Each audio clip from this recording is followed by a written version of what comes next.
What is up, mortals? It is Sunset here with a new video for you. Welcome to part 2 of What If Izuku Was a Scarlet Witch? I just wanted to greet you guys by just saying, sit back and relax. You're in for a treat. So we begin. It had been years since Izuku had gone to public school, and he had blossomed after being free of its shackles. Agatha provided attentive teaching that helped him learn far more than when he was still at Eldora. The woman was strict and no-nonsense, but was an incredible teacher nonetheless.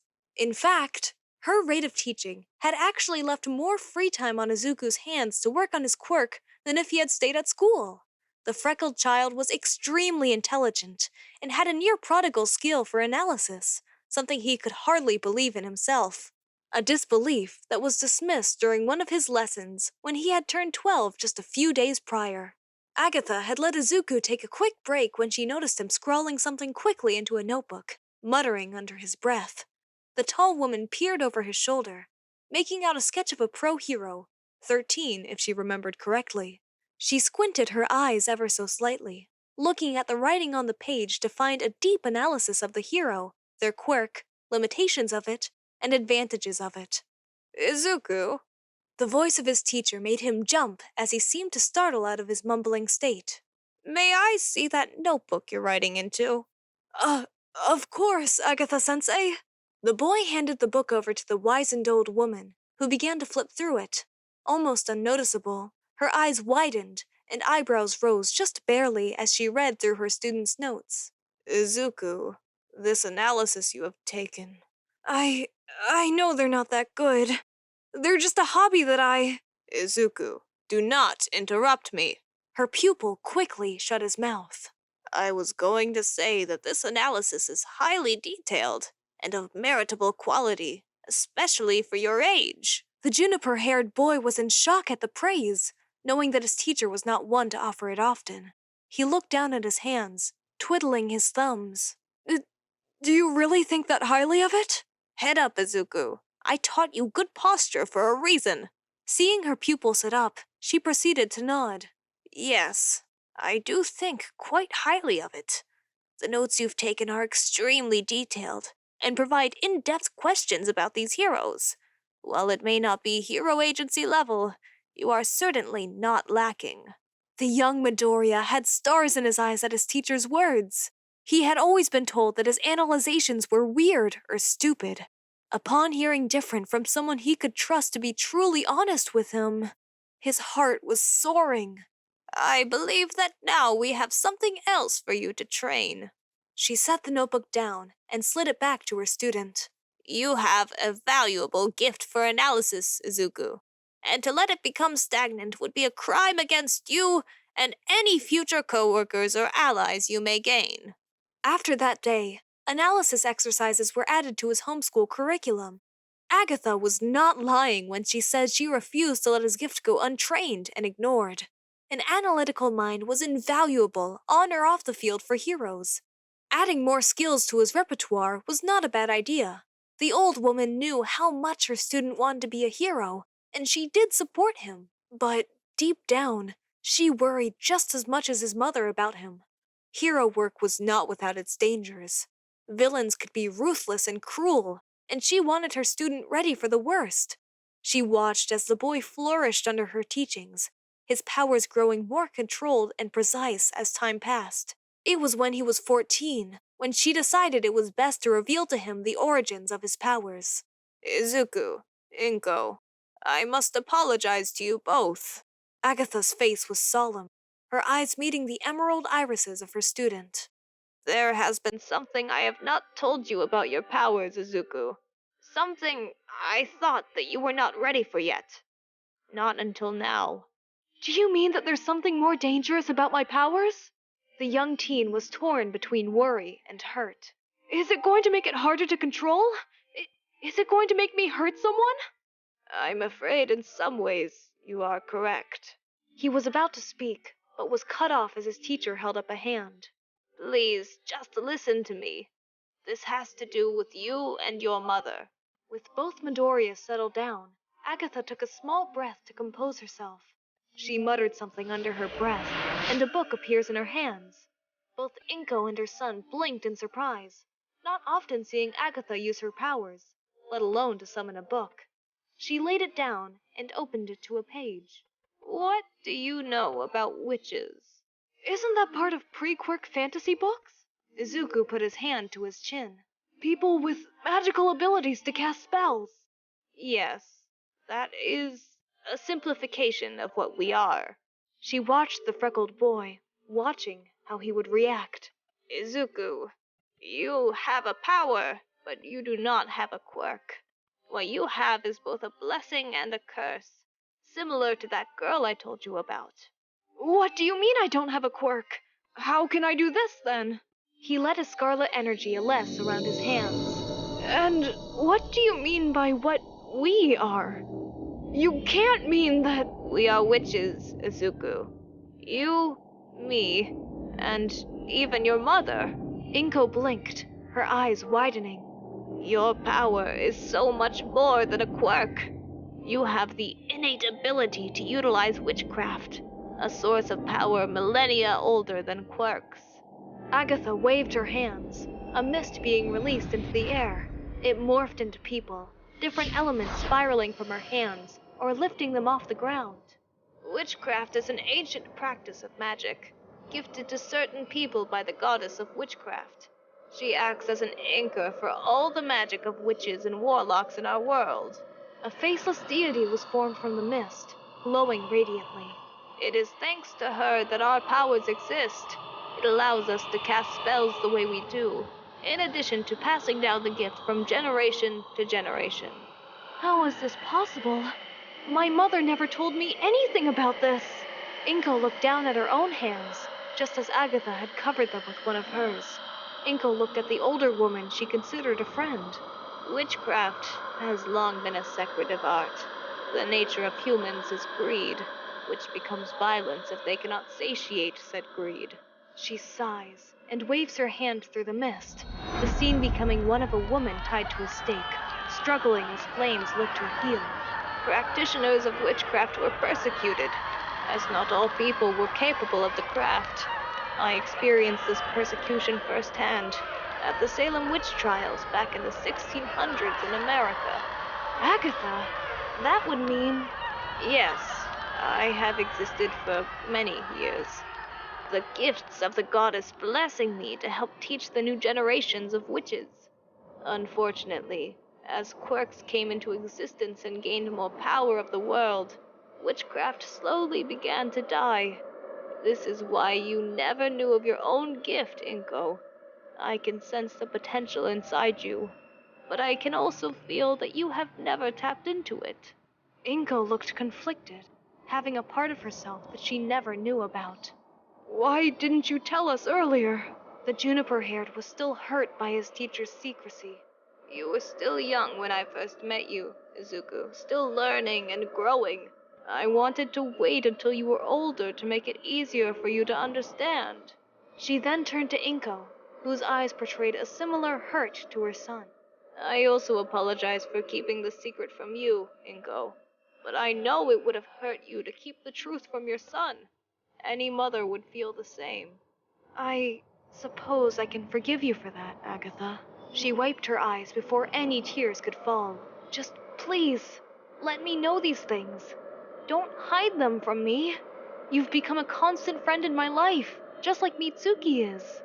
Of course, Inko, and I'm glad you see me that way. Being around you and Izuku has made me feel young again.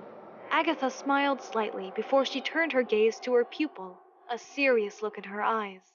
It is now time that we discuss your magic, Izuku. You already have an idea of how witchcraft works. However, Izuku, your gift is far more than just witchcraft. Similar to someone I taught many years ago, your powers are augmented by the power of an old god, an ancient being sealed long ago. This being is Chthon, the dark god. Why would he augment my powers? This being used my student, Wanda Maximoff, as a gateway to freedom, escaping his prison once more. However, he underestimated her, and using the very place he planned to return from, She absorbed Chthon and used her body as its own prison for the god. She warned other witches that if she were to die, the old god would run free once more. She left this plane to live in one separate from her enemies and supporters of Chthon, but also of her friends and allies. A single tear fell from Agatha's glassy eyes. I only wish that we could have done more to help her. If Chthon is augmenting my power, does that mean he escaped? No. Wanda is still alive. She communicated with me a few months ago. The old woman's eyes met those of her student. Chthon managed to sneak part of his power past her in small enough drifts that she did not notice until the damage was done. This power is now inside you, but Wanda is keeping away the majority of Chthon's influence. Izuku, you must understand that this means the Dark God will still attempt to sway you to his side and grant him his freedom. I need you to be strong, because just as he underestimated Wanda, he is underestimating you. You are a strong witch with an even stronger mind. I know that you will be able to overcome what whispers he may murmur into your ear. What if I'm not strong enough? His mother's arms wrapped around him just as a hand landed on his shoulder. He felt the hands of his mother wipe away his tears as she held him close. Me and your mother are always here. We are here to support you and your dream. You are Izuku Midoriya, son of Inko Midoriya, student of Agatha Harkness, future pro hero, and a Scarlet Witch. Izuku continued to cry, clutching his mother close as Agatha hovered over both of them, providing a comforting presence. He could not give up. He would not let down those who believe in him. I'm worried about him, Agatha. What if he never finds any friends? Or if he's too afraid to after everything that happened with Katsuki? Or... Inko, you are working yourself up again. Deep breaths. The old woman poured her friend a hot cup of tea and handed it to the younger woman. Izuku is a brilliant young man. I have no doubt that he'll be able to make friends. I suppose, but I'm just worried it'll be hard for him since he's homeschooled. She sipped the tea, sighing as she felt the magical blend warm her up. Since the Midoriyas now knew about the existence of magic, Agatha was happy to share with them the collections of magical items she collected over the year, including a particular tea brand Inko had taken quite well to. If it really does worry you so much, Inko, why not send him to a summer camp? The suggestion made Inko pause to think. That may not be a bad idea. It would give Izuku a chance to meet with other kids his age, as well as giving him a chance to be out in nature. The mother still displayed signs of anxiety at the thought. But Izuku has never been far from home for so long. Do you think he'll be okay? He's a resourceful boy. I'm sure that he'll be fine if you decide to send him to a camp. She takes a sip from her own cup of tea. I happen to have a friend who funds a camp in the mountains. It's beautiful out there. I can pull some strings to get Izuku in. That sounds amazing, Agatha. You always know just what to do and how to do it, don't you? Inko, you don't live to be my age without having that knowledge. The two shared a short laugh as they relaxed. The decision of camp would be brought up to the youngest Midoriya later. This video is sponsored by Skillshare. With the services Skillshare provides, you can get access to many in-depth tutorial videos on basically anything you want to learn. Each class that they have is bound to help you with your creative endeavors. Do you want to learn how to make videos like this one? Do you want to learn how to write scripts or edit audio? Skillshare has you covered. And with our link, you can have a 14-day trial. So what are you waiting for? Click the link now and get 14 days worth of classes free. Link in the description below. A month later, Izuku stood next to a charter bus that would take him to Kamakochi, a small village in the Nagano prefecture, located not far from the camp in the northern Alps of Japan. Are you sure that you packed everything you need, Izuku? Let's do one last check before... Agatha cut the mother off with a sigh. Inko, this will be the third check today. He has everything packed. She ushered them both towards the bus. Your son will be fine. The camp is top of the line and has plenty of safety procedures if anything bad were to ever happen. It's time he left now. say your goodbyes. Inko nodded before hugging her son tightly, the freckled teen smiling into her shoulder. She pulled away and brushed off the imaginary dust from her son's shirt. Go on, Izuku. Make some friends for me, will you? I'll do my best, Mom! The jungle-haired adolescent boarded the bus, waving to his mother as it pulled away. She sighed as she walked next to Agatha. You'll be fine, Inko. This will be good for him. I know, but I still can't help but worry. Worrying is just part of being a mother. The two shared a smile as they walked back to the Midoriya residence. Izuku took a deep breath before beginning to stretch. The several hour-long ride on the bus, despite the comfort provided, had left him quite stiff. The air smelled clean and fresh, invigorating Izuku as he took in the mountain view. He heard one of the counselors on board call everyone to him, explaining that they were going to hike over to the campsite. The whole group was excited to go to the camp, socializing with each other enthusiastically as they followed a well-trodden path. Izuku engaged in a few conversations, but found that he was somewhat bored with the common things they talked about. He actually began to worry that he had become desensitized to normal conversation after listening to Agatha's tales, until he moved next to another teenager, with what appeared to be the head of an avian, whispering to a small shadow that seemed attached to him. Izuku noted how the other kids avoided him, and decided to go introduce himself. Hi! I'm Izuku Midoriya! He winced internally at his stutter and uncontrolled volume. Fumikage Tokoyami.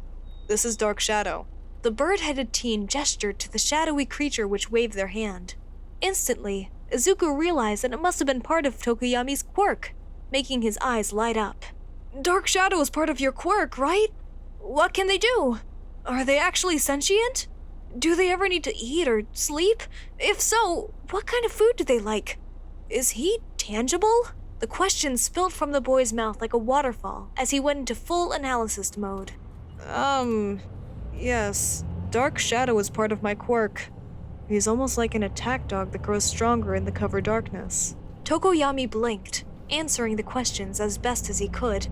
Could you repeat some of your other questions? You asked quite a few. Oh, I'm sorry. The freckled teen rubbed the back of his head, abashed at his actions. I just get so excited to learn about quirks, and yours looked so interesting. It is understandable. When one has a passion for something, it is like an inexplicable force, pulling them deep into its inky depths. The feathered adolescent looked over to the other boy, expecting him to be as weirded out as other children, but found no aversion to him at all. Wow! That's a really poetic way of putting that! Fumikage swore the smile Izuku gave him nearly blinded him that day. You're a lot more interesting than all those other teens. The bird-headed male quirked up his mouth just a bit, hiding a smile. I think I'll enjoy spending time with you at camp, Midoriya.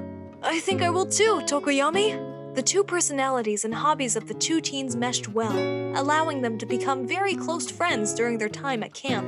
Their bond solidifying further as the two, both desiring to enter the field of pro-heroics, promised to meet each other at UA as hero students. The summer camp itself went very well.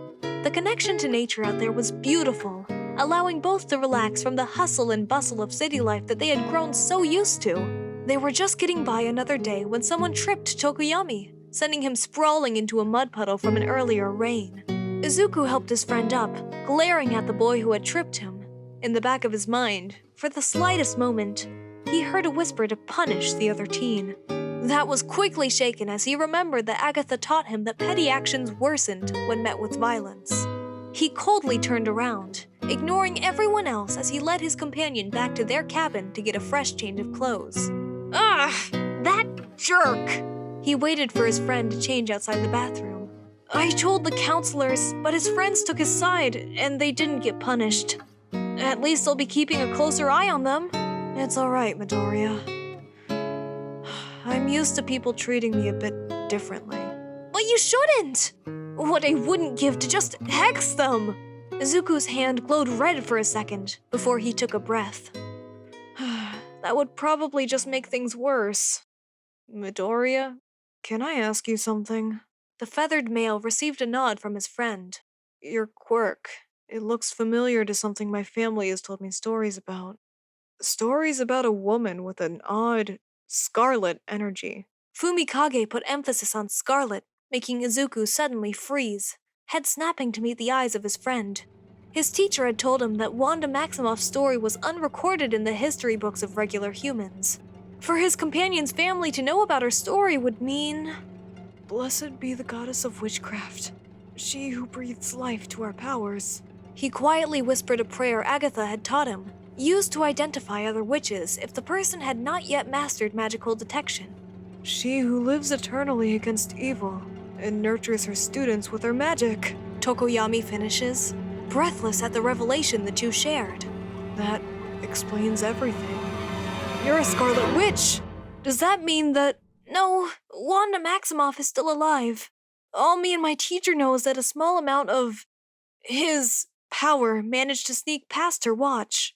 A silence enveloped both the boys as they began to process the information they had just been given. Izuku looked up at his new friend, deciding to speak first. So, I'd hazard a guess that Dark Shadow may not just be a quirk? That would be correct. Majority of the power granted to me by the goddess is used to give Dark Shadow their sentience. The feathered being scratched the chin of the being attached to him. I can only use some of the more basic spells, and not to the degree of other witches, but I'm happy with Dark Shadow. I wouldn't give them up for all the magic in the world. Izuku smiled, both ecstatic that he finally had a real friend his age that he could talk to about all the wild things that magic brought into his life, and impressed at the devotion Fumikage had towards what was essentially his own familiar. You don't need to have powerful magic to be a good pro, and that's our dream, right? Izuku smiled, thinking of how magic was merely a useful tool, making another thought pop up in his head. Tokoyami, how good are you with scrying spells?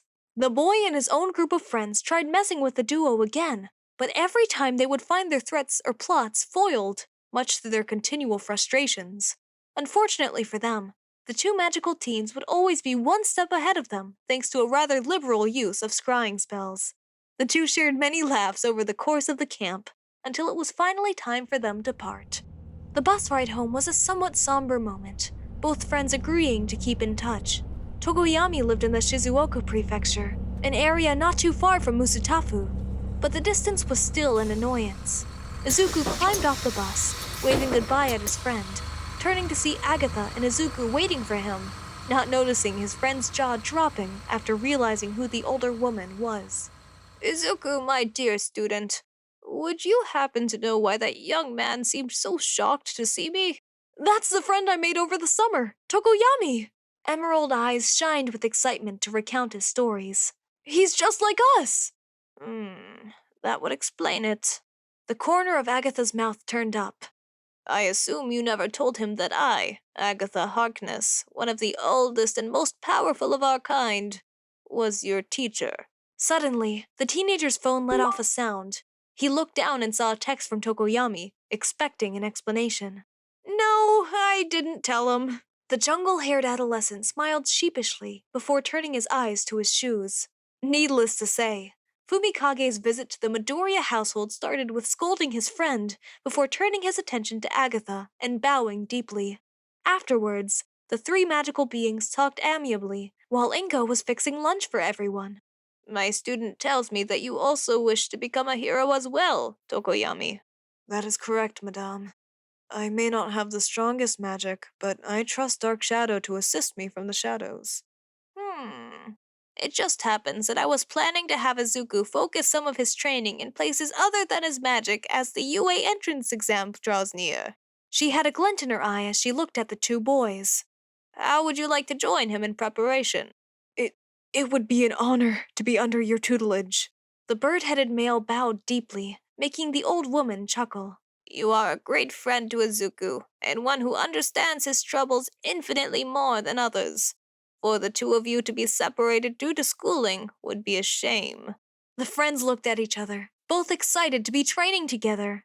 Within the year, they would be walking together to UA Academy to take the entrance exams, and they'd be giving their all to come back in uniform for the hero course. Thank you all for indulging yourselves in all this information thus far. I hope you enjoyed it. Now, there are a few more things that I'd like to go over before the video ends. Firstly, if you're in the mood for some great storytelling, We the Celestials has got you covered. Our We the Celestials, My Hero Academia, and Naruto What If channels retell the story of their namesake anime with a twist. Check it out if you're interested. Secondly, on behalf of We the Celestials, I'd like to thank everyone involved in the production of today's awesome content. Their details can be found in the description below. Lastly, if you're interested in what we do here at We the Celestials, then I'd like to extend you an invitation to join the team. The only caveat being that we only accept members from 16 years and up to join our crew. You can sign up for whichever category fulfills your interest by joining the recruitment Discord using the link in the description below.